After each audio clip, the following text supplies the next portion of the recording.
name's Simon Horwell. I'm the General Manager of Chicago Indoor Sports and Razzmatazz, which is a sports and family entertainment company located on the south side of Chicago.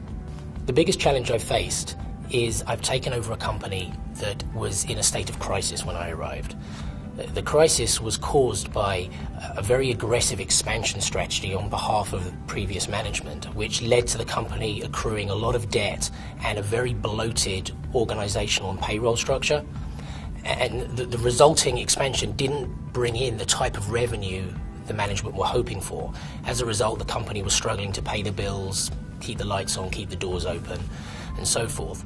My role was not only to focus on the short-term survivability of the company, but it was also to bring a long-term vision for it, something which brought competitive advantage back to the company and allowed it to compete and become an industry leader again as it had once been. One of the biggest lessons I learned from this entire challenge was that sometimes it's better to make the wrong decision than to make no decision at all. And again, this really moved me towards being afraid of being paralyzed for making a decision because you didn't have enough data to make the right decision, and being able to move forwards and provide clear leadership towards people. Another very big part of this challenge was persuading people to come on board with the decisions that you were making. And a strategy I found very effective to combat this was to reduce the power distance between myself and the staff.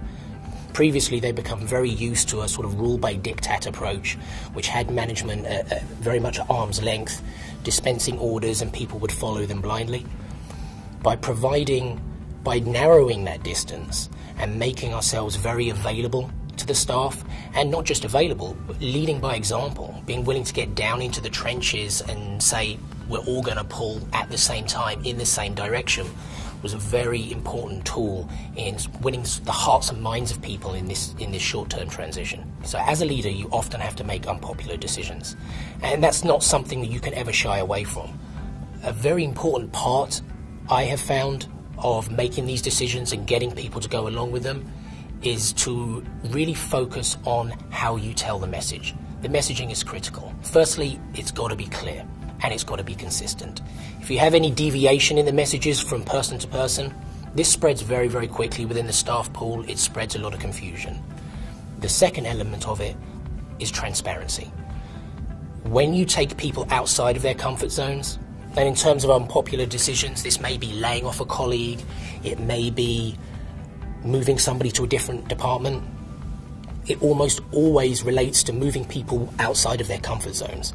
I've always found you need to give people a compelling reason to do that. A big part of that is telling people why you're making the decision. So often we found the perception in the staff group was that decisions were made without any explanation as to why they're happening, what the drivers were behind them, and as a result, a great deal of mistrust built up. When people understand your decisions, they tend to trust you, you tend to get more positive perceptions of the ethical nature of your behavior. Something that our company pursues on a relentless basis to keep us competitive in the marketplace is operational excellence. Operational excellence is a skill set that can be moved from department to department, from function to function.